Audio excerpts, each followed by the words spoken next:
everybody. How are you all doing? We're back again with Wednesday Politics. I need to keep track of all the names of my segments, but they keep coming up as fresh and exciting things happen in the world. Anyway, as you must have seen from the title of the video and the thumbnail, today we're going to be discussing UK politics. We need to really understand what is the role of the monarchy on politics. Why is it that we can't get rid of them as easily as we would like? How come they have a say? How come they're wearing their tiaras and their crowns and their robes and strolling into parliament? What is all that about?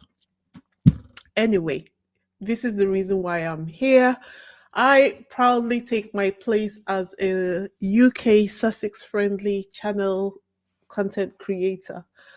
Today, King Charles delivered the King's speech outlining the government's plans for 40 new laws. When I tell you that this new government did not come to play, I absolutely freaking mean it. And I love to see it. They are giving me all that I expected and more. But my friends, you might be asking, why does the monarch need to read this speech? And what relevance does it have as to how laws are passed? As I said, this is the reason why I am here. I am here to talk you through all the confusion that has to do with UK politics and how it affects the royal family have a role to play in UK politics. We're diving into the riveting journey of how laws are made in the UK and the role the royal family play in this process. Plus, we're going to touch on the hot topics from the latest King's speech, including the latest requirement for the royal family to modernize the Crown Estate. So put on your fanciest hats and let's get started. In my last video, I introduced you all to the players on the political field, which was the Prime Minister, a Parliament, Cabinet, and devolved governments. It's in the political playlist on this channel. You can go on and have a look. If you want the details of who these people are and what roles they play in the grand scheme of things, I will leave a link to that video in the description box so that after this live stream, you can go over and check it out if you would like. All right. Before we get into the rest of it, though, welcome everyone. Welcome to Isabella Bank's YouTube channel. If you're new here, I'm Wizzy, and it's great to meet you virtually. How has your week been so far? I hope you are good. I am so excited. Can you tell? I'm so excited to be discussing this with you today. Considering what I discussed about the petition to the United Nations in my last video, right? We're going to be talking about that repeatedly in almost every video because I believe that we can go the distance if we remain consistent on it. Just to let you know, then I'm going to split this video into at least 3 videos, just because each video should not be longer than 25 minutes, so that the content is easily digestible. So you might hear an alarm go off, which is a timer that I've put on to monitor my progress as I go through the video. All right, let's get into it. There's so much, this video is going to be so much fun for me. So, every law in the UK, of course, as in any other place in the world, it starts off with an idea. It could come from the government or an MP or even your grandma who has had enough of loud teenagers in her area, right? Once the idea is formed, it becomes a bill. That's all it takes to create a bill in the UK, an idea. Once you have the bill, you're able to put it together, in the formal way, that is a bill. Anyone can bring the bill to Parliament. Now, of course, you know that it takes more than that to get it passed, but we're talking about the beginning process. How does the process of converting a bill to a law take place? And at the very beginning is just an idea. That is, for example, Louis, I could be in my house and I think of something like my neighbor is playing um, music that is too loud, and I don't want him to continue to do that. And I think of different ways. I do research into the topic, and I put together formal document and present it to Parliament. I can prepare and present a bill which I want passed into law. Right. Legal experts in the civil service would usually draft the government bills.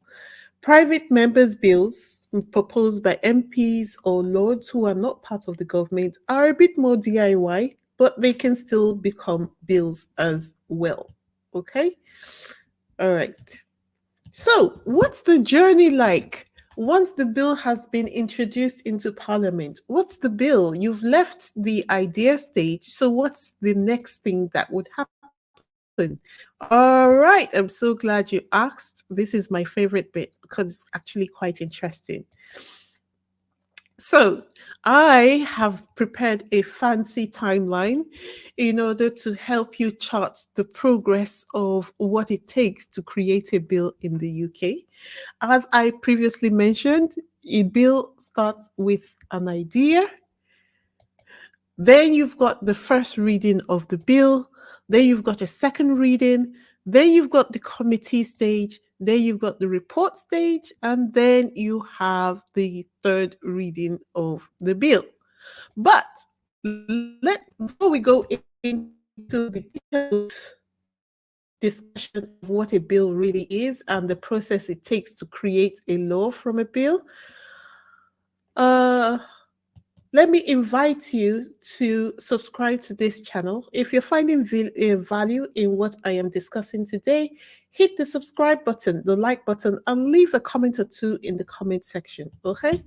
Now, let's go back a bit and discuss each stage a little bit in a little bit more detail. So remember, I talked to you about the legislative stage, the idea stage of the legislative process. You just thought about something. You think it would be a brilliant idea. You put it together as a formal document. They will probably give you the template of what a bill should look like at Parliament and say, I'm sure they have templates at the Parliament and say, if you want to bring in a bill, documents you need to bring in to back up the bill. Great, fantastic. As we said earlier, once you've done that, that is your bill introduced into Parliament. Okay, so what happens next? What happens next is the first reading of the bill. Okay, so in the first reading of the bill, that is where you just have the bill being read. The bill is read, and the title of the bill and a summary of what the bill is all about is read into on the floor. Nobody's really taking that much notice of it because it's just being introduced really formally to the members of Parliament. Okay, right. So then, with that, what happens next? Okay, so after that, you've got the second reading. The second reading of the bill is a bit more spicy. Yeah, it's a bit more spicy. You've got MPs or lords who debate the general principles of the bill. It's like the bill's first big test. If it passes, it moves on. If not, it's back to the drawing board. Okay? If then it's back to the drawing board. Then what happens next? Then you've got the third reading of the bill, which is sorry, you've got the next stage of the bill, which is the committee stage. This, at this point in time, it is an opportunity for the bill to be examined in detail. That is word by word, line by line. This is where the real nitty gritty happens. Amendments are proposed, debated, and voted on. Honestly, it's people come to blows at this stage. It's just never shown in public. It's just never shown in public, but people come to blows because you've got people who are professors, who are constitutional lawyers, people, you've got people tuning in to show off their expertise. You've got people who are protecting the interests. Even the monarchy at this point in time have a glance over the bill to make sure that their interests are not being adversely affected by this bill which they are trying to introduce. Are you with me so far? If you are, that's great. Then what happens? Let's see what happens next. Okay, so what happens next is the report stage of the bill. Okay, yeah. At this stage, the bill has been amended and it returns to the House of Commons, for further scrutiny. It might be that more amendments will be proposed and suggested, and more debates will happen. This one, at this stage, the battle is fierce. It's really bitter. It's a bit like a second round of edits, where everyone at this point has their knives out, because if it's a bill that is going to affect your own interests, once it gets beyond this point, the only way to correct whatever has been done or the bill that is passed is for an amendment bill to be processed, and that takes a lot of time to happen.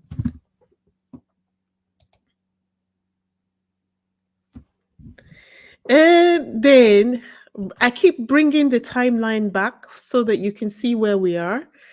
And then you have the third and final stage, which is the third reading.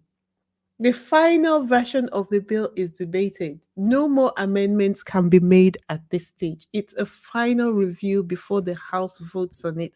If it passes, it's off to the other House to start the process all over again. The House of Lords, right? The other House we are referring to here is the House of Lords, the unelected people who actually give their input on whether a law will pass or not. But that, my friend, is a conversation for another day. I'm just mentioning the fact that they once the bill has passed through the various gauntlets before it, the various obstacles before it in the House of Commons, it passes over to the senior house, which is the House of Lords, and the House of Lords starts the process all over again. See every stage that the House of Commons went through, the bill passes through every stage as well in the House of Lords. Okay, so now what happens next? What happens is that if the bill makes it past the House of Lords, then it is sent to the monarch for royal, that is royal approval. Basically, a rubber stamp. But this is why I think at the committee stage, at the report stage, the monarch would have been involved. The law would have been passed over to the monarch to ensure that his interests are not being adversely affected. Okay? Yep. So this sending the bill to the monarch for approval might seem like it is a mere formality. That's what they tell people. It's a mere formality. But from what I have described, you can see where the monarch would have had an input into shaping the bill, making sure that his own interests are not being adversely affected. So it's not just the case that the bills are being presented to him for his signature at the end of all the debates. No, he would have participated at the earlier stages of the bill being debated in the House of Commons, albeit as an interested party, not an active participant of voting on the bill. Okay?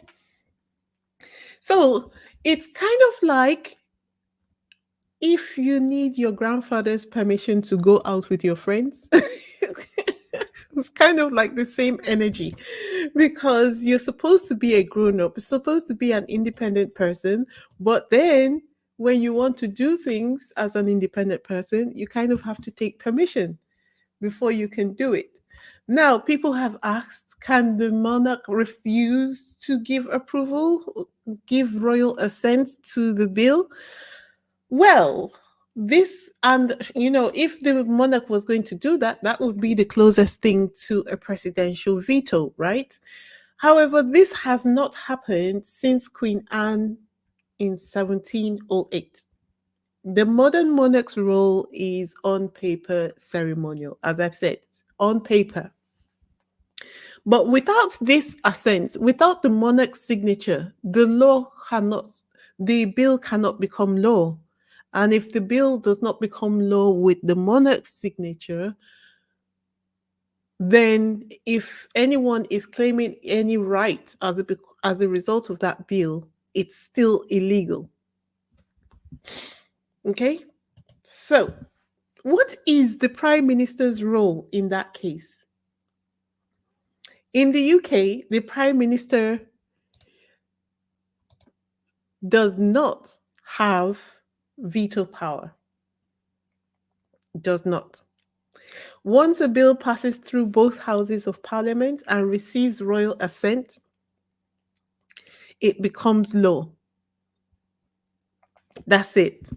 But it's not that, as with all things UK, it is not that straightforward because the PM, as head of government, can influence the legislative process by directing the governing party's agenda and ensuring that party members support key legislation, but they cannot single handedly block a bill the way the US president can. And that is the reason why the Labour Party's huge majority in this election was such a big deal. Okay,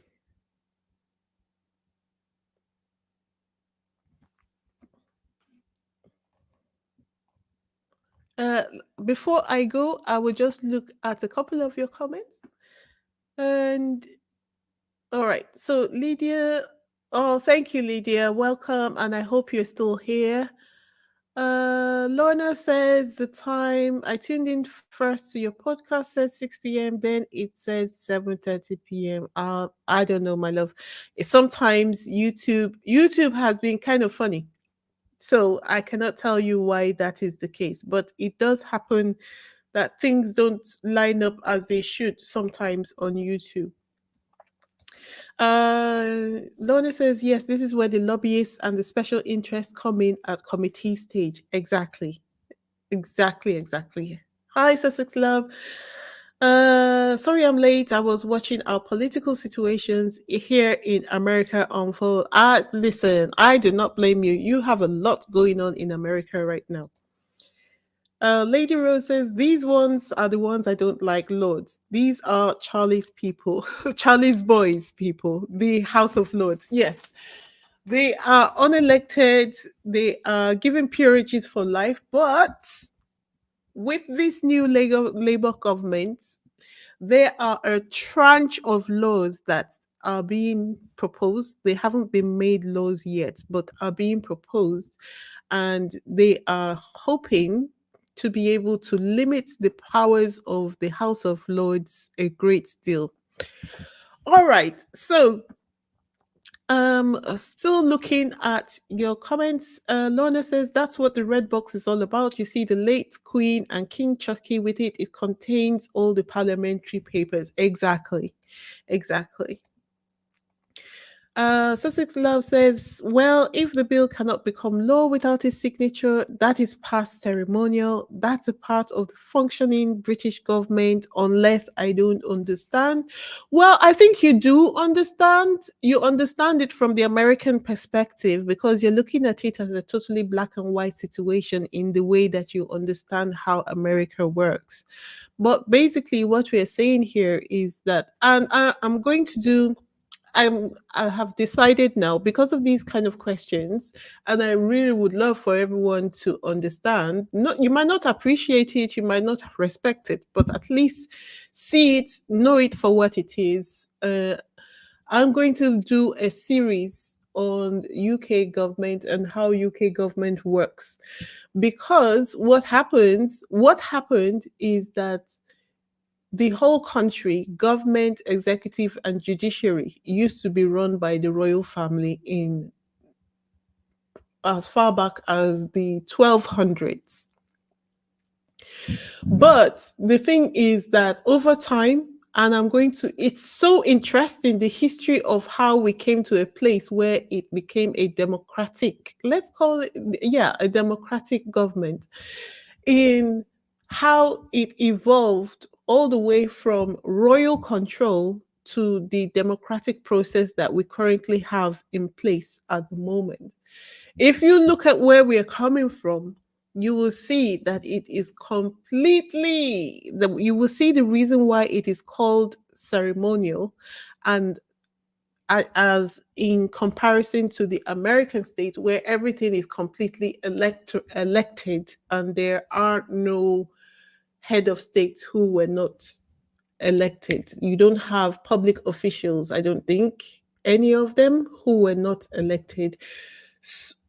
That is apart from the people who are appointed, like the judges, the Supreme Court judges. I think they are appointed in America, but in the UK, yeah, you would see the reason why they call the monarchies and their role in government ceremonial. It's a question of perspective because you kind of have to look at where they are coming from to see where they are today and say that, oh, in comparison to what you would consider to be ceremonial, when I look at where these people are coming from, their role has significantly dropped. So where it was 100% before, now it's just something like 10 to 15%.